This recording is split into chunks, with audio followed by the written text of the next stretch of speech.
The U.S. responding with a couple of shows of force after North Korea's latest missile test. Pictures here now of 2 U.S. Air Force B-1B bombers, 2 Japanese fighter jets, and 4 South Korean fighter jets. They all flew over the Korean Peninsula.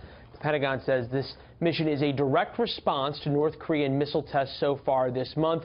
The U.S. also conducting a successful test of its missile defense system, but neither of these actions has deterred North Korea in the past. Let's bring in Nile Gardiner, director of the Margaret Thatcher Center for Freedom at the Heritage Foundation. Nile, great to see you. My pleasure. We've seen these shows of force. We've seen sort of some of these military exercises with the South Koreans. What we haven't seen from this administration is massive retaliatory sanctions against Chinese banks who do business with North Korea, massive retaliatory sanctions against Polish companies or Qatari companies that do business with North Korea. Is it time for that now?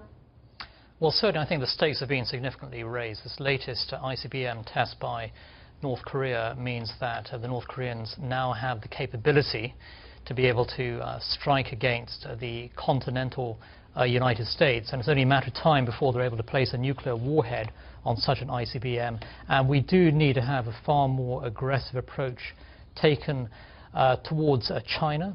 China, of course, is North Korea's largest trading partner. 90% of trade with North Korea is with China. If the stakes are as high as you say they are, and it seems as though that's a both bipartisan and universal belief, why have we seen these incremental baby steps so far from the administration? Why not massive sanctions and other types of pressure that could be brought to bear? I think certainly President Trump has made a major effort to reach out to China to pressure them to be more robust in terms of dealing with. Even he'll tell you on Twitter it's not working, though. Yeah, he's disappointed it's not working. It certainly isn't working, and it's not just, of course, the Chinese who are the problem. Russia as well. The Chinese and the Russians together have vetoed stronger sanctions at the UN Security Council against North Korea. We certainly need to see both China and Russia actually standing up to North Korea. We're not seeing that at the moment. We certainly should be considering major sanctions against Chinese companies that are investing in North Korea. And so far, the Chinese government has been very, very slow to move on this front. Extremely disappointing. Yeah, many would say they haven't moved at all against North Korea, in some ways sort of continuing to protect them. You brought up the issue of sanctions against Russia, and that's being signed sometime in the next couple of days by President Trump. Congress pushed through these sanctions against Russia. We've got the Vice President in Estonia, Kristen Fisher, talking with him earlier. Has the world gained enough respect for Donald Trump to once again fear the American NATO alliance in the way that it feared the Margaret Thatcher, Ronald Reagan alliance? I think certainly there are a lot of steps in the right direction. And without a doubt, I think the United States' posture towards Russia at the moment is very, very robust. And the Russians, of course, are deeply unhappy with this latest wave of sanctions.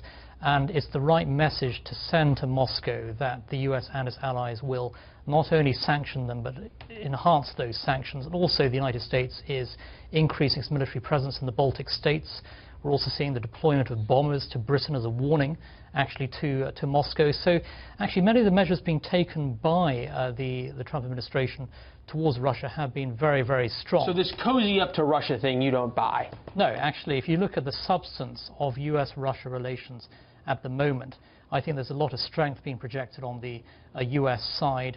And I think there is an understanding within the administration that Russia is an adversary, it is an enemy of the United States and must be treated as such. Well, I think it was Reagan and his great friend Margaret Thatcher who came up with the idea of peace through strength. So we'll see if we have the strength that results in the peace that we so badly want and need. Niall, appreciate your insights. My pleasure. Thank you. Great having you.